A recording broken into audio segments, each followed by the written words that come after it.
Jay, wonderful to have you. Thank you for being here. It's good to see you, Kelly. So right out of the gate, I'm curious, what are your thoughts on Governor Newsom's aim to gain these seats in California that are set now to be lost in Texas? Well, I am not a fan of mid-cycle redistricting.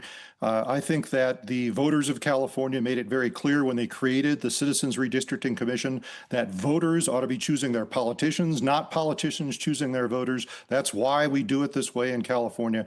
And there's a fundamental difference between what's happening in Texas and what's happening in California, Kelly. In Texas, current state law allows the legislature to redraw their districts. And even though I don't think that's the right thing to do, the law does allow that. In California, our Constitution says very clearly that the Citizens Redistricting Commission is what needs the body that needs to do that. And that's why it would require a constitutional amendment to get that to happen here in California. So I don't think the voters are going to go for that. So the governor is pushing for this special election, as you know. At the same time, we've got this recent poll that found that 64% of California voters want to keep the state's independent redistricting commission. Only 36% support returning the authority to the state legislature. So how do you see this playing out? Well, I think it's an indication that the voters of California, be them Democrat, Republican, or independent, all agree that the Citizens Redistricting Commission is the appropriate way to do redistricting and to draw the lines of congressional and legislative districts. It erodes the trust of people in our democracy and their faith in the fairness of our elections when in the middle of an election cycle, one party or the other party interferes, puts their finger on the scale and redraws the maps.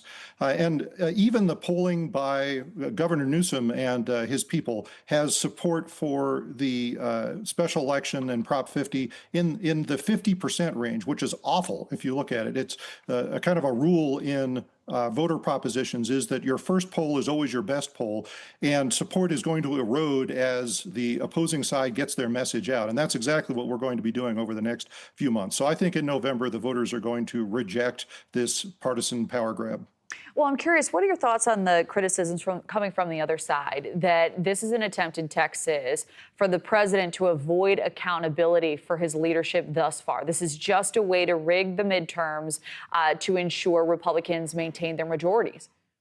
Well, to be clear, I'm not a fan of redrawing districts mid-cycle, be it in Texas or in California. But again, the situation is fundamentally different. In Texas, state law currently allows this to occur, whereas California, it does not. So a clear tit for tat here. What are you hearing from your constituents as well as your colleagues as well? I'm assuming there are frustrations and also questions about where all of this is headed next. Yeah, absolutely. My constituents are very frustrated by this.